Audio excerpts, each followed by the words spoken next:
Kanye West, Kanye West, Kanye West. Also, we talk about the Beatles album that has recently been voted the best of all time. Because I'm British, so we have to talk about the Beatles. And McDonald's is giving away free coffee in Japan. I go by the name of Johnny Massacre, and you just so happen to be witnessing the Johnny Massacre Show.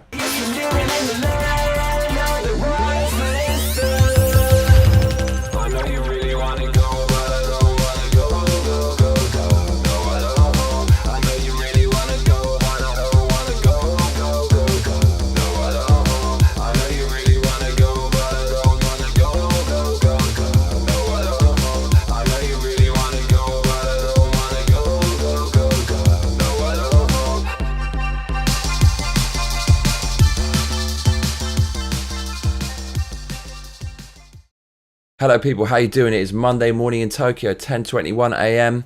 Good to be here again, good to be back. So Kanye West is all over the media right now.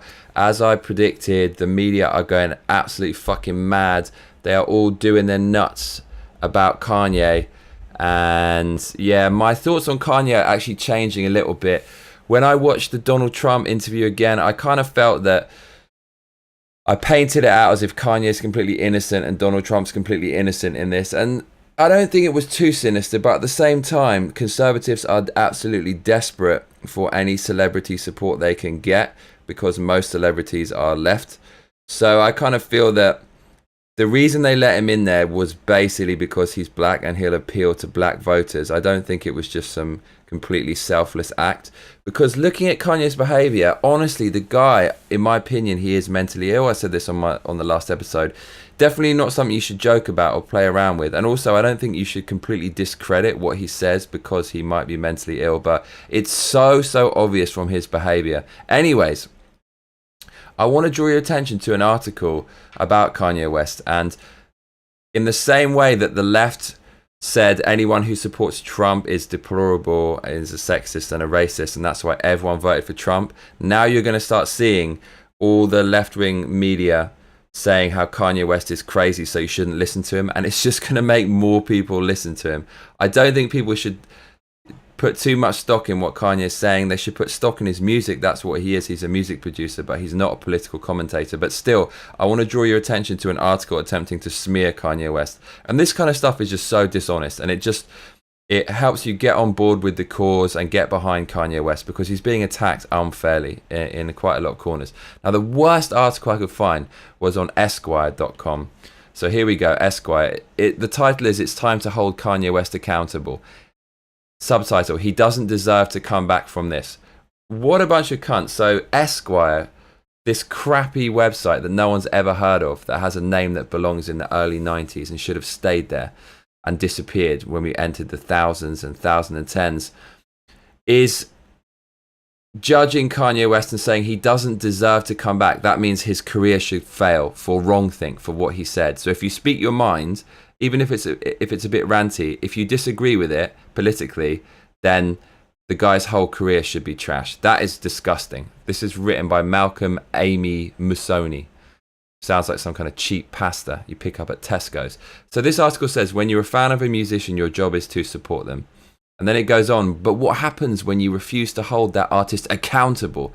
So why is this author judging him? And why is he saying we all should judge the artist? As if we're some kind of police force. This is very SJW, SJ-dub, rubber-dub-dub, isn't it? They always think about holding people accountable and shaming people and telling them that they're wrong, treating people like children. It's just absolutely pathetic. So, over the last year, Kanye West has aligned himself with Donald Trump. He used his platform to endorse alt-right icon Candace Owens. Let me tell you something. If you ever see any article say alt-right, it's bullshit. Just stop reading it, because the alt-right basically doesn't even exist. No normal person who's slightly right of center, who's a conservative or Republican or right-wing or whatever, is affiliated with the alt-right. The real alt-right is actually a serious racist group. And so these authors just attempt to smear people by using that term. And basically, there's no such thing as alt-right among normal people. And among people like Candace Owens. She is far from alt-right. Going back to the article,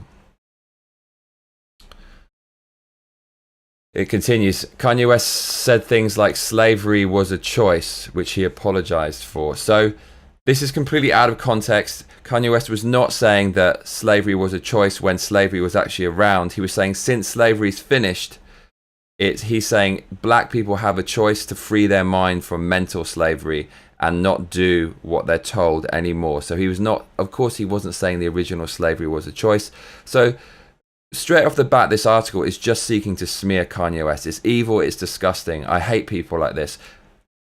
Reality is the most important thing, obviously. The fact I even have to suggest that shows you how the depths we've plumbed when it comes to social media and news in general. But yeah, truth, reality, that's all we need. And this author is going well out of his way just to make Kanye West look like an arsehole, because he's scared as a liberal that Kanye West will encourage people not to be liberal and not vote left and not ruin the world. Going back to the article, plenty of mistruths here. He also said civil rights icons like Malcolm X and Martin Luther King are, quote, just too far in the past and not relatable, and that's what makes them safe.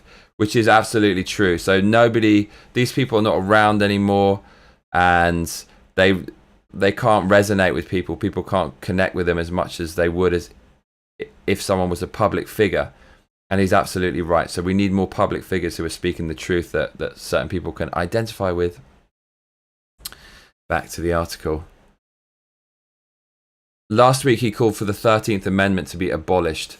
So again, he didn't say that. He actually backtracked on that and said he meant it to be amended. But then he actually went back and said it should be abolished. But what he means is the author is trying to say that by abolishing the 13th Amendment, you're trying to bring back slavery, because that was the amendment that ended slavery. But there's a kind of stipulation in that amendment which says, but you can be in slavery if you're in jail or if you do something bad. So it still kind of lingers on. And if you read about the 13th Amendment, there's actually a bit of kind of grey area history behind it. And that's all that Kanye West was referencing. He's not saying that slavery should come back. Don't be an idiot. This article is increasingly desperate in order to smear Kanye West. It's really, really pathetic. Last, he made a surprise visit to the Fader offices in New York to read from a dictionary and ended his SNL performance with a classic Kanye rant. So they're kind of painting him as a clown. He was actually censored. They just cut him off because they didn't want to hear his political opinion. And it says that Chris Rock's Instagram captured Kanye West doing his usual, spewing unfiltered and uninformed support for President Trump. So all this article is saying, you cannot support President Trump. If anyone supports President Trump, it's wrong thing. It's uninformed. Because if you were informed, if you were just given the reality, and bearing in mind this author is a specialist on reality, judging by all the falsehoods he's just told, about 7 of them in the build-up to this.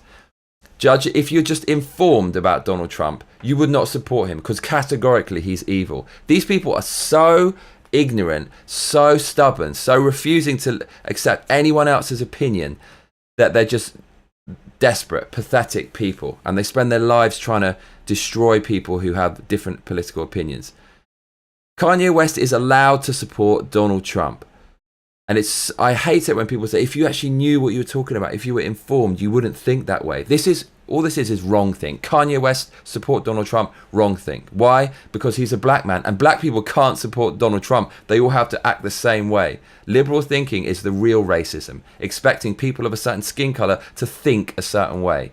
These people want to be socialist psychopaths and just control everything. They want to turn America into fucking China or North Korea. It's absolutely pathetic.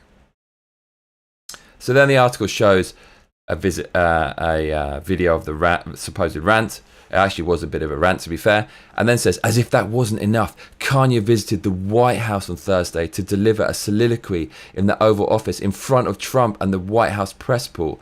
During the meeting, members of the press stood facing Kanye with their camera lenses pointed at a man who was once revered rapper and producer.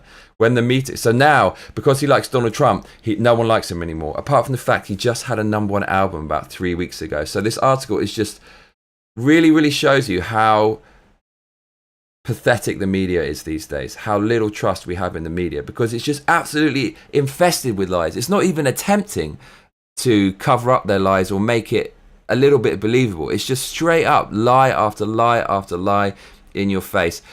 These people are the real problem with the world, not Kanye West, not Donald Trump. They're just a couple of people doing their thing. It is this culture, pervading culture, that's created by liberals, where you can't wrong think, and you have to think a certain way. And if you don't, they will try to ruin your life. It's fucking disgusting. And this is why Trump is going to win again, I guess. So the article continues. Once the meeting was over, Kanye West stood up, hugged Trump, and once again professed his love for the 45th president. How dare he? How dare he be full of love and just try to do something positive? This is disgusting.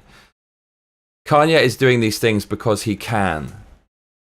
It says it like it's completely meaningless. He's just doing it for whatever reason. Kanye West is doing this because he just wants to be himself. It's not because he can, it's because he wants to be himself. And the reason this is meaningful is because it shows you to be yourself in today's current political climate is dangerous. It's dangerous. People will try to ruin your life. People will try to attack you. And Kanye West, God knows what kind of danger he's putting himself in by doing this publicly. It's scaring the shit out of a lot of people on the left. And you know what happens when you do that? They get violent or they're going to attack you. So Kanye West is highlighting how difficult it is just to be yourself, and that highlights a massive problem in the world. What kind of world do we live in where it's difficult to be yourself? How controlled really are we? Because how easy is it to be yourself? If you were yourself today and you walked outside and just said what you really wanted, would you have a black eye by the end of the day? You probably would. And I think what Kanye West is doing is valiant, actually. There's so much wrong in this article. It's actually quite fun to go through. But every time Kanye speaks, even to align himself with Donald Trump or problematic alt-right ideology, there is no alt-right ideology here, and there's nothing problematic about it. The guy is saying he supports Donald Trump because he likes him. He doesn't think he's as bad as what everyone's saying, and there is no evidence to suggest that Donald Trump is an out-and-out racist or he hates minorities or any of this narrative created by the left because they're trying to paint Trump as an enemy so they can make their supporters solidify and all vote against him.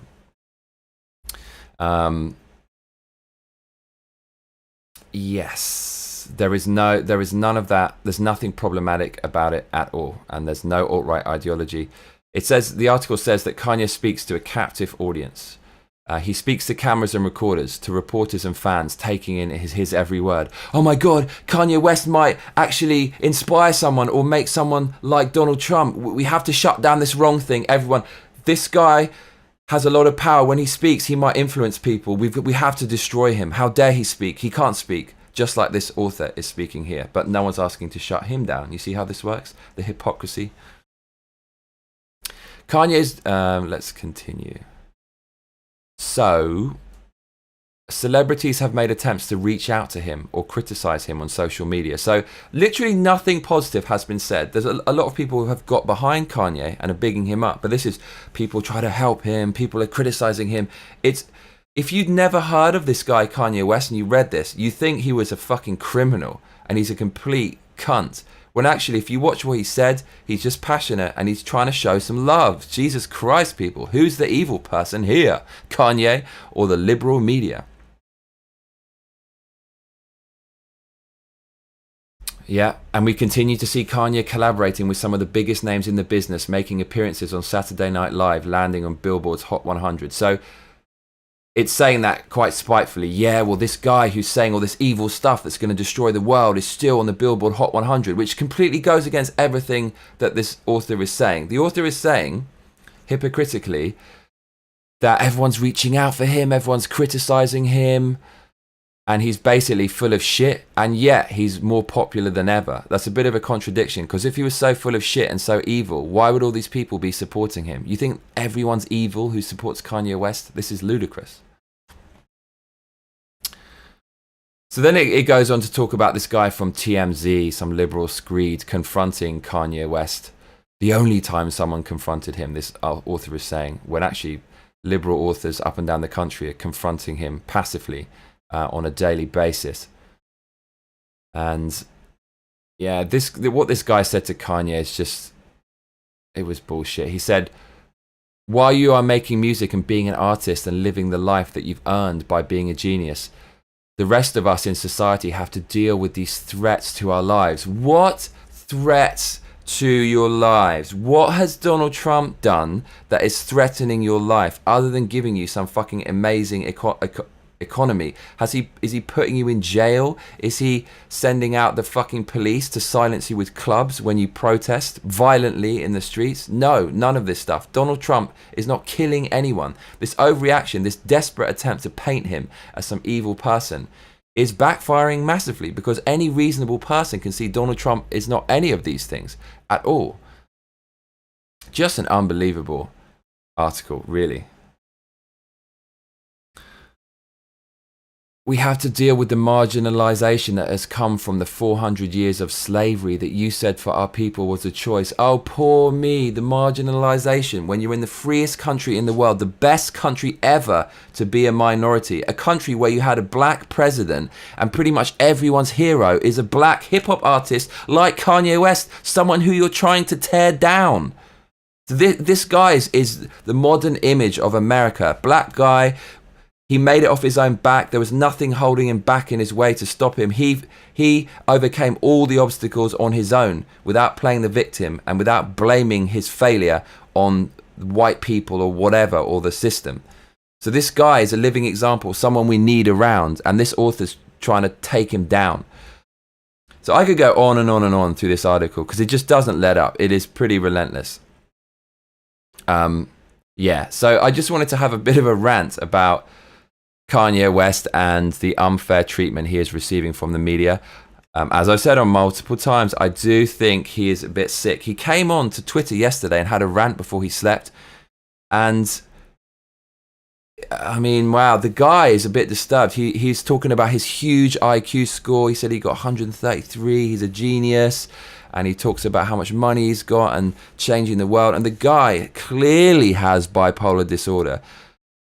I've met people with bipolar disorder. I know people with bipolar disorder. And this is how they talk. Delusions of grandeur. They think they're gods. He always talks about Superman. He always talks about these major blue chip companies as if he's on the same level as Apple and Amazon and even Trump. That's why he loves Trump, because he's obsessed with this huge, grandiose, big money, big business, larger than life, godlike almost.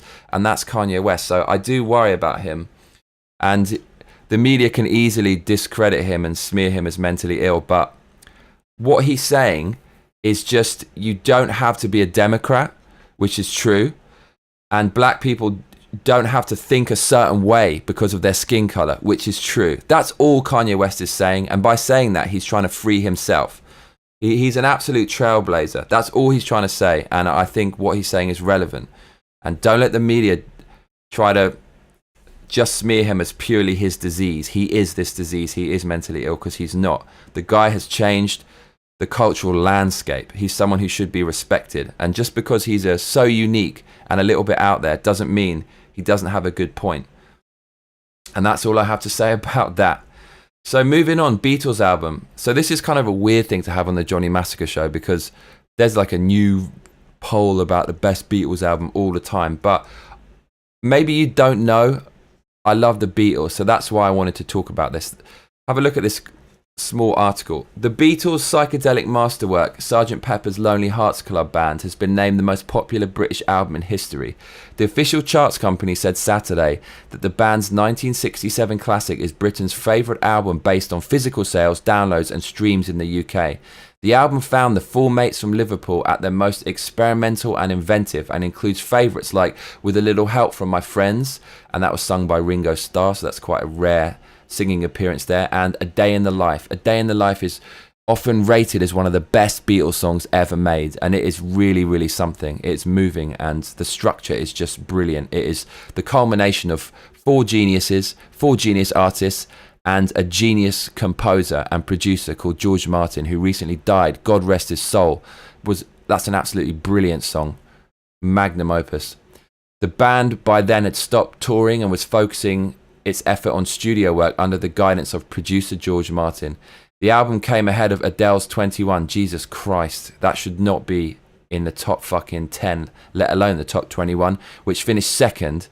That's a sad indictment of British people's taste and how they've waned. And the 1995 Oasis album, What's the Story, Morning Glory, fucking classic. That's a guaranteed karaoke smasher out here in Japan. So I wanted to just quickly talk about the Beatles because I'm a music producer and I make really dirty, disgusting, dangerous beats. And you might think of the Beatles as a non-heavy genre, but it is the heaviest genre out there. It's the heaviest band ever. If you actually isolate the Beatles sounds and samples and put it within your own track, they are monstrous. They're fucking huge. The chunk, the thunk, the thwunk, the smack of the drums is massive. And one of the reasons for that is because they use this kind of equipment. This thing here is a piece of technology from the Beatles studio, Abbey Road, and I'm not surprised the Beatles songs are heavy as fuck after putting some of my music through that thing, the same technology that they used, because their tech made the sounds massive. And there's a Chemical Brothers song, heavy kind of electronic music group, who sampled a Beatles song, and that drum loop was massive, like once they processed it. And probably the hardest drum loop I ever made was sampled from a Beatles song. I shouldn't really tell you that, but it was. I don't want to give away my secrets. I actually could probably play this for you if you are interested. I wonder if this is going to come up. Okay, can you hear this? I'm going to try to play this. Here we go. That is using Beatles samples. See, I'm the over-enthusiastic creative who's giving away secrets, but that comes from a Beatles song. How fucking heavy is that? It sounds like it came from some dirty, like, electronic music song from the 90s. My point is, the Beatles not only musically perfect, but technically it was on another level, and it gives me that same kind of feeling from the dance floor when you got the bass line and you got the punch. You got the punch in the chest, the kind of lower mid, and you've got the warmth, the bass, which is lower down in your stomach. The Beatles give you all of that. So if you haven't listened to them, trust me, I'm one of the coolest people that ever walked the earth, spoken just like Kanye. And I'm telling you, the Beatles are one of the coolest bands ever, and made the coolest, heaviest, dirtiest, most progressive original music. They can stand up next to any song from any genre. And that's all I have to say about that. I've got a passion for music and a passion for Beatles. Finally, McDonald's is giving away free coffee in Japan. I don't know why I'm so obsessed with these random brands like Pepsi and McDonald's and stuff, but I've just got to bring it to you. I guess it's eating all those McDonald's fries when I was younger. It's a kind of good druggy memory because it's all full of chemicals and shit like that. Anyways, rambling. So, McDonald's in Japan giving away free coffee again, apparently, from October 16th to 19th. That's from tomorrow until Friday, I believe. So, it was exactly 1 year ago that McD's Japan announced that they were going to give away free coffees to 130 million people. An extremely generous offer, considering it exceeded the total number of people living in Japan at any given moment by 1 million or two. That's a lot of free coffees. Coffee is a drug, it's addictive, so people are going to be hitting this like flies to shit. The promotion was for their newly reformulated coffee that they felt once you tried, you'd fall in love with instantly. However, it would appear they weren't quite satisfied with the results because McDonald's is back at it again and gave up on counting with a new 4-day stretch of free small-sized hot coffee from October the 16th to the 19th. This time the hours have been extended as well, running from 3 p.m. to 9 p.m. rather than the earlier cut-off hour of 7 p.m. last year. That seems fair, as we all know many Japanese workers still haven't left the company by 7. Yes, so Japanese people never leave the fucking office. I think that's a really good strategy. And this is just a good business strategy in general. It's not just McDonald's giving away a fucking coffee. It's giving away anything. It's the pay-to-play model. You give away a free download of the game, such as Fortnite. Everyone has it, and then they pay more once they like it. This is where it's going in the digital world. But in the kind of retail world and the food, cuisine world, this technique's been around for a long time. Give you a taste and you come back for more. So that's quite a nice business strategy. Bit of business advice from Mr. Massacre today. Also, McDonald's in Japan is pronounced Maku Donaldo. Maku Donaldo. Maku Donaldo. Very strange. Japanese people love it when you say McDonald's. It makes them giggle. So that's quite enough about random fake news. It's time to talk about my life.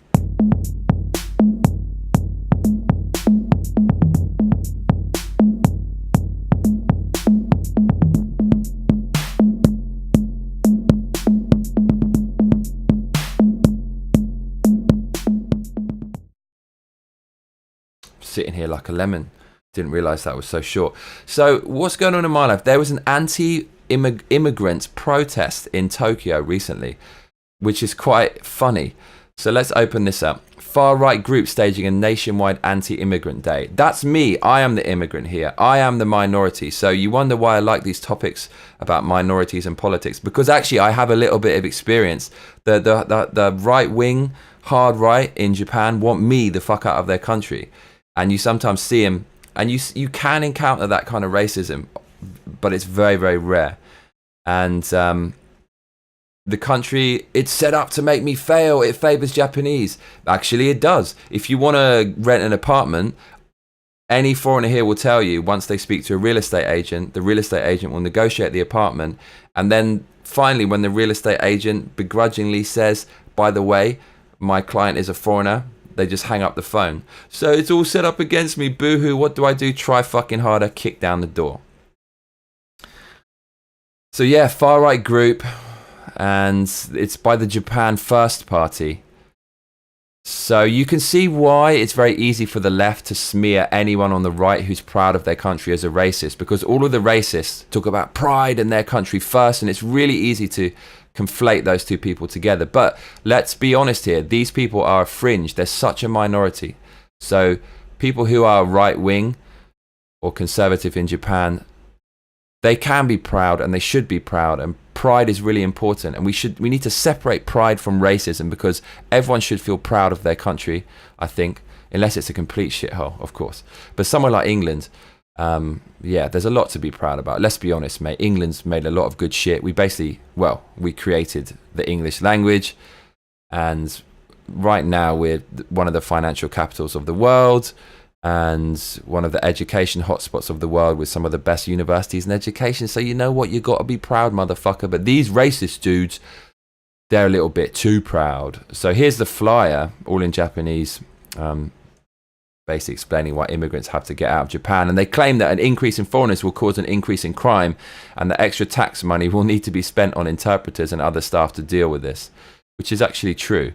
But the interpreters or spending extra tax money is a bit of a stretch. I don't think it's going to make that much of a difference. But here's the thing, right? This is the last thing I've got to say about it. It's true. If foreigners come to Japan, crime will increase straight up. There's no crime here at all. Why? Because it's Japanese people, and Japanese people have a certain mindset and a certain culture that they've kind of created and fostered, and it's one where there's no crime, and crime levels are much higher in other countries. So if you bring people with that mentality into Japan, especially if they're uneducated, they're going to commit crime. That's a fact. And this is the dilemma, isn't it? Because you don't want to be too conservative and like, I don't want anyone in my fucking country, because all the best shit comes from cross-pollinating stuff.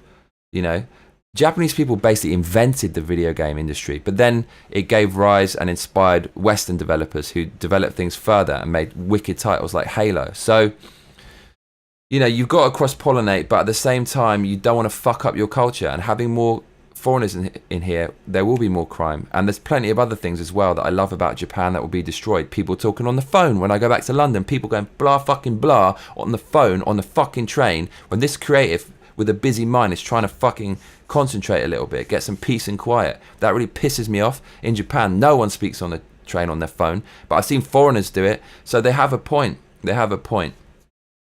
But yeah, it's an interesting debate that I don't have the answer for. So that's kind of what's going on in my life. Someone showed me that article and I thought it was quite interesting. Now, mailbox. Carl Ellison says, hey, me again. Glad to have made it into one of your episodes before. Well, you're here again, Kyle. Let's fucking do this. If you're still looking for questions, here's another that I think may be interesting to hear your opinion on. What's your most and least favorite parts about living in Tokyo? My most favorite, the women are beautiful. The trains all run on time. The technology is amazing. The food is incredible. Chefs don't cut corners. They don't spit in your burger. And they will endlessly refine their food, making themselves mentally ill in pursuit of your pleasure and satisfying your hunger. And the skyscrapers look really cool. It basically is like being in the movie Blade Runner, living in Japan. There's no crime. It's very respectful. You can walk around any time without having to look over your shoulder for some cheeky cunt trying to do you over. And it's vibes. It's also not a very... It's a good mix of liberal and conservative. They got all these values that they will never change. They're so stubborn in their old values and historical practices and methods, which is what Japan is based upon, that mindset. But also the sex industry is booming. They're quite relaxed about sex and stuff. They're quite liberal in that regard. They're not very religious. And so you've got, the country's not a nanny state. You can still smoke in bars and stuff like that, and you can pretty much do anything you want. You can drink on the train because there's not a lot of foreigners to fuck it up. So we go back to this political debate, and it is real, and I can talk about this openly. If I was in England, I can't say there's too many foreigners coming in because I'm going to be branded a racist. But in Japan, as a foreigner, I can tell you that foreigners do fuck stuff up. So you've got an interesting political angle here on the Johnny Massacre show. So that's about it for today. Am I joining the light side or the dark side? At the end of the show, I have to decide whether we finish on a positive note or a negative dark note, because that is life. Order and chaos, ups and downs. I'm getting an incoming phone call. So I'm going to join the light side. This is going to be very positive. This is one of my business partners that are going to make some motherfucking money. You've been witnessing the Johnny Massacre show. I went by the name of Johnny Massacre. See you on the next one.